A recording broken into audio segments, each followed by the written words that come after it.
50 milhões de dólares. É quanto pode custar um único cabo. Não o guindaste, não o navio, não a plataforma de perfuração, apenas o cabo. Mas ele não é uma simples corda. É parte de um sistema ultra complexo do qual dependem vidas humanas, centenas de toneladas de carga e projetos multimilionários. Hoje, vou te mostrar como esses gigantes são criados, com metal, precisão e tensão. Preparado? Vamos entrar nos bastidores da fabricação de cabos de altíssima resistência.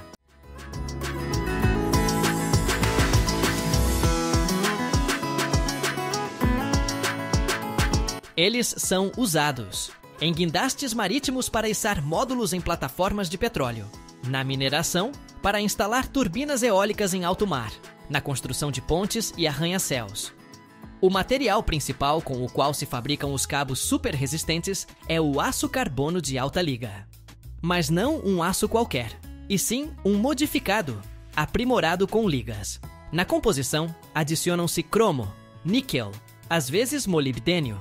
Tudo depende da finalidade do cabo. Por exemplo, o cromo aumenta a resistência à corrosão, enquanto o níquel adiciona resistência e plasticidade. Tais aditivos transformam o metal em uma verdadeira armadura de engenharia.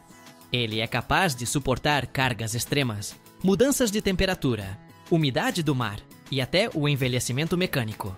Mas para que este aço esteja pronto para a tecelagem, ele primeiro é preparado na forma de arames. Na primeira etapa, a laminação.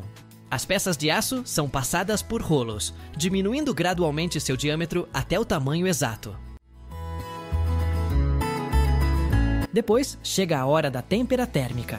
O arame é aquecido a temperaturas muito altas e resfriado bruscamente para lhe dar a estrutura necessária. Este processo torna o aço simultaneamente duro e elástico. O próximo passo é o revestimento.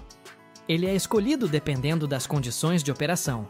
Galvanização para proteção contra a corrosão ou um revestimento polimérico para trabalho em ambientes agressivos, como a água do mar. E mesmo depois de todos esses procedimentos, ainda não é um fio pronto. Em seguida, vem a calibração computadorizada. Cada arame é verificado por máquinas de alta precisão. Medem não apenas o diâmetro em microns, mas também microcurvaturas, tensão e simetria.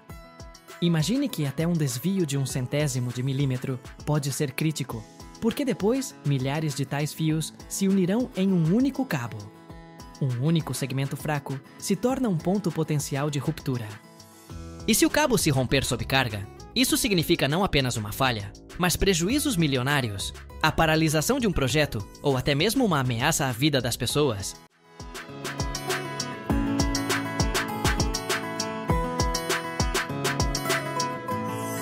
Após a calibração, quando cada fio de metal passou pelo tratamento térmico, verificação e revestimento, começa uma das etapas mais espetaculares, a tecelagem do cabo.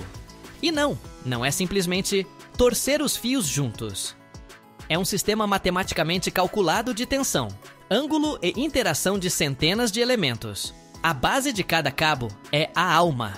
Ela pode ser de aço ou orgânica, dependendo da finalidade. É ao redor dela que as espirais de fios de aço são aplicadas em camadas. Em cada camada, dezenas ou até centenas de arames, e todos eles se entrelaçam em uma ordem rigorosa. O objetivo principal é distribuir a carga uniformemente por todo o comprimento e evitar pontos fracos. Cada cabo tem sua própria configuração: ângulo de torção, número de camadas, forma do perfil. Para flexibilidade, usam-se mais fios finos. Para rigidez, menos, mas mais grossos. Por exemplo, um cabo para içar equipamentos de perfuração deve suportar não apenas a tração, mas também a torção. Por isso, sua construção é muito mais complexa. A tecelagem ocorre em máquinas carrossel gigantescas. Elas giram lentamente, ao mesmo tempo que puxam os fios de dezenas de bobinas. Uma máquina dessas pode montar um cabo com mais de 100 metros de comprimento. Ao mesmo tempo, cada fio é tensionado com uma força precisamente definida. Um sistema automático regula essa tensão em tempo real. Se pelo menos um fio estiver torcido, tensionado demais ou, ao contrário, frouxo, o cabo pode perder resistência ou não passar na certificação. Toda a tecelagem é acompanhada por um monitoramento contínuo. Sensores registram até mesmo as vibrações. Em caso de falha, a máquina para. O controle humano aqui é mínimo. Os especialistas apenas supervisionam a sincronicidade geral e intervêm em caso de situações anormais. Curiosamente, alguns cabos têm uma estrutura combinada, uma camada externa com isolamento polimérico ou revestimento à prova de fogo, e por dentro, filamentos metálicos com diferentes propriedades. Tais cabos são usados em guindastes de incêndio, equipamentos militares ou até em plataformas espaciais.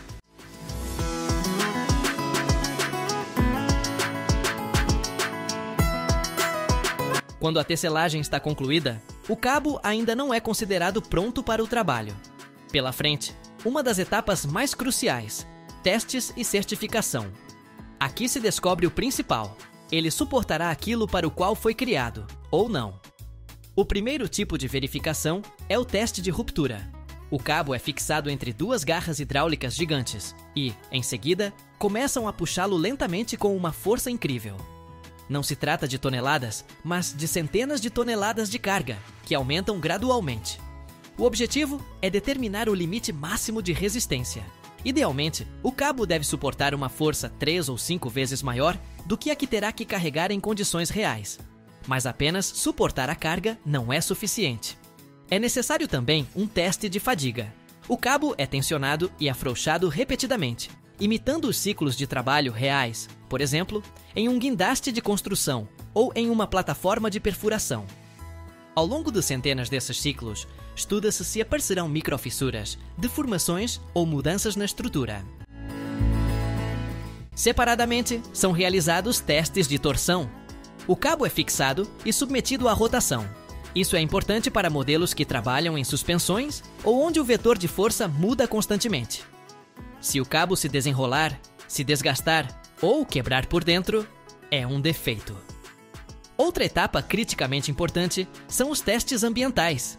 O cabo é imerso em água salgada, resfriado a menos 40 graus Celsius, ou, ao contrário, aquecido a 100 graus. Alguns passam por testes de resistência à radiação ultravioleta, a produtos químicos ou até mesmo ao fogo. Afinal, no caso de guindastes marítimos ou minas, as condições de operação são extremas.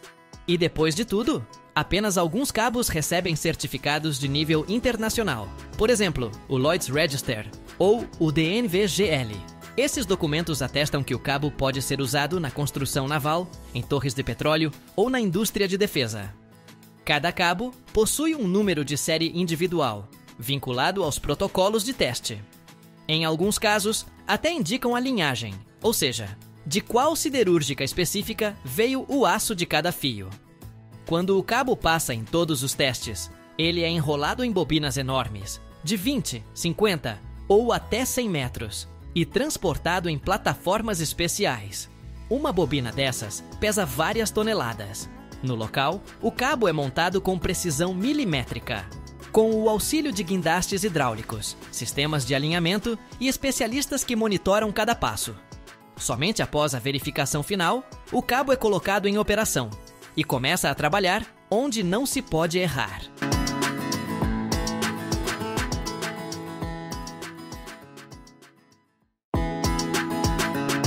Anualmente, no mundo, são produzidas mais de 60 milhões de toneladas de trilhos. Isso representa mais de 4 milhões de quilômetros de ferro que se estendem por continentes. Mas, e se te disséssemos que cada trilho é o resultado de um ritual de fogo, aço e química, onde até uma molécula extra é capaz de arruinar tudo? Temperaturas mais altas que a lava de um vulcão, um polimento com precisão de décimos de milímetro, uma soldagem mais quente que o magma. Isso não é apenas metal, é a base da velocidade, da confiabilidade e de um grande segredo. Assista até o final e você descobrirá o que se esconde dentro de cada trilho. E por que este conhecimento não é para todos.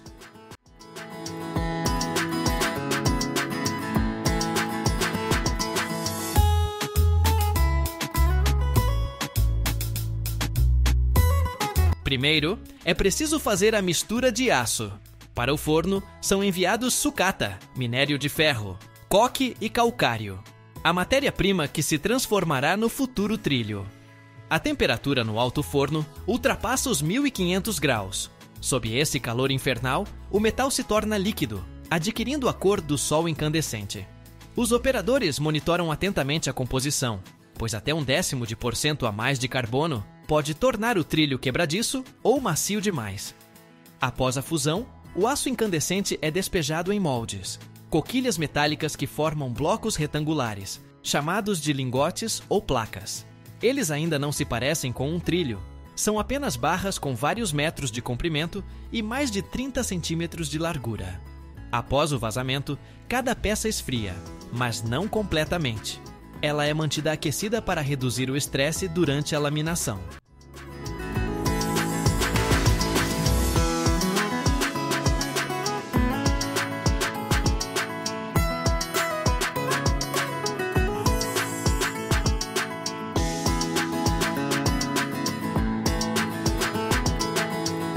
Esta etapa é a base de tudo.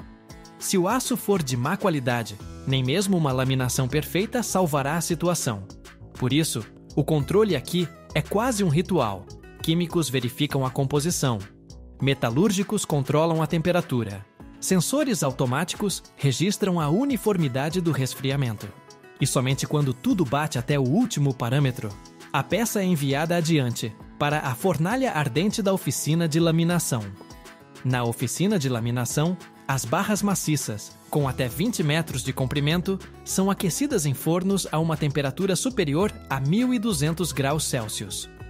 O metal se torna plástico, como massa, mas mantém sua densidade e resistência. A peça quente é imediatamente alimentada nos laminadores reversíveis. São máquinas enormes com rolos pesados. Ela passa por eles várias vezes. Primeiro, para reduzir a espessura, depois, para dar a forma correta.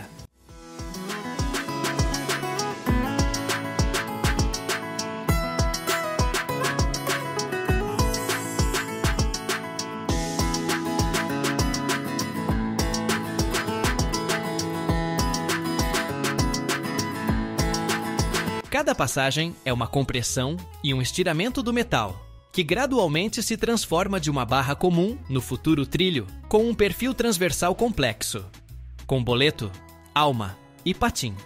Para alcançar a geometria precisa, utiliza-se a laminação de calibração final.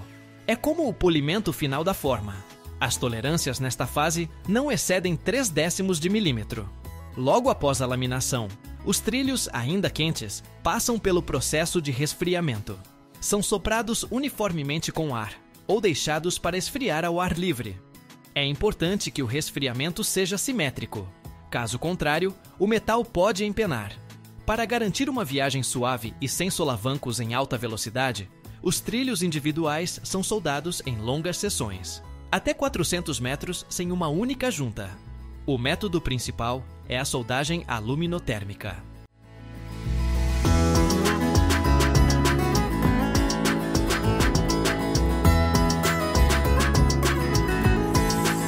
Em um molde especial entre dois trilhos, deixa-se um vão de alguns milímetros. Ali é derramada uma mistura de aço fundido, formada pela reação de alumínio em pó com óxido de ferro. A temperatura atinge até 2500 graus. Este metal derretido penetra em ambas as partes do trilho e preenche a zona da junta. Quando solidifica, cria uma conexão monolítica, mais forte que o próprio trilho. Depois disso, o excesso de metal é cortado, e o local da solda é lixado até um nível perfeito, sem nenhuma saliência. Cada junta passa por uma verificação, com ultrassom ou correntes de Foucault, para garantir que não restem microfissuras ocultas. Trilhos tão longos são mais fáceis de transportar do que parece. São enrolados em bobinas especiais ou transportados em plataformas com articulações giratórias.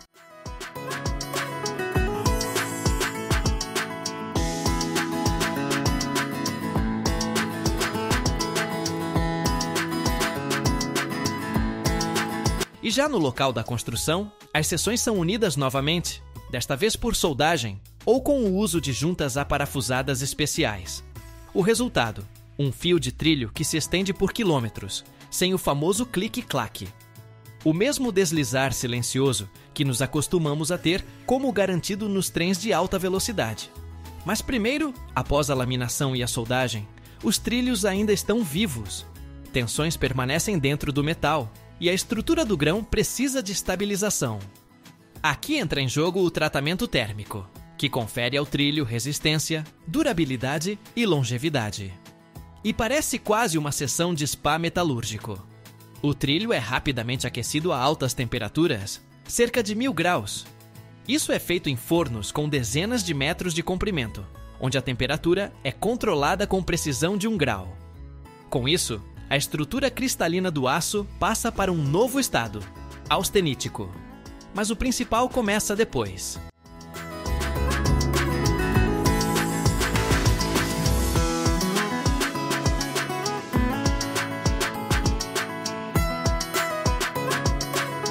O trilho é instantaneamente resfriado. Jatos de água sob alta pressão são direcionados ao longo do boleto e da alma, exatamente a parte por onde a roda passa.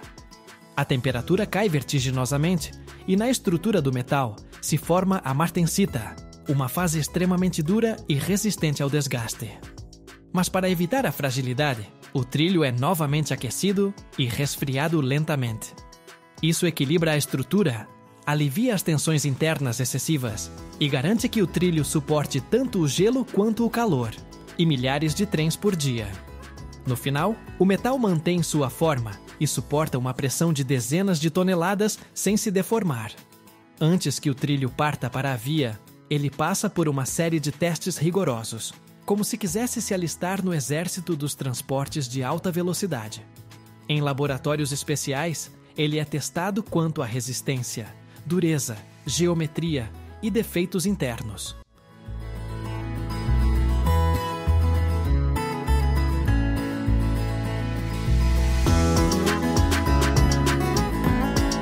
Primeiro, o controle por ultrassom. Ondas de alta frequência são enviadas para dentro do trilho. Se houver uma microfissura ou um vazio em algum lugar, o sinal é refletido e revela o problema. Depois, a medição da dureza ao longo de todo o comprimento, para garantir que o tratamento térmico foi uniforme. Paralelamente, verificam-se a retilinidade e o perfil.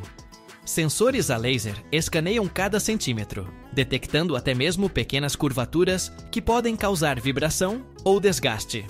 E para finalizar, os testes de flexão e impacto. Um fragmento do trilho é carregado com uma pressão dezenas de vezes maior que o peso de um trem, para garantir que ele suportará qualquer desafio no percurso. Quando o trilho passa com sucesso em todos os testes, chega a hora da viagem mais responsável, para o local de assentamento.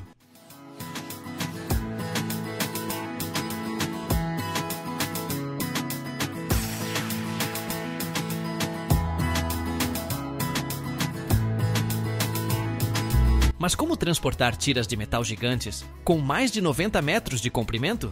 Caminhões comuns não dão conta. Aqui, utilizam-se plataformas ferroviárias especiais, com suportes curvos, que reduzem a tensão e impedem que o trilho se curve ou vibre durante o movimento.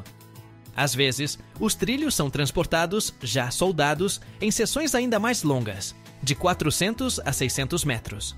Antes da instalação, os trilhos são aquecidos ou resfriados, dependendo da temperatura ambiente. Isso é necessário para compensar a expansão e contração térmica do metal. Caso contrário, no calor ele empenaria e no frio se formariam vãos. Na prática, cada trilho é assentado levando em conta essas mudanças físicas, geralmente em um ponto de tensão térmica neutra.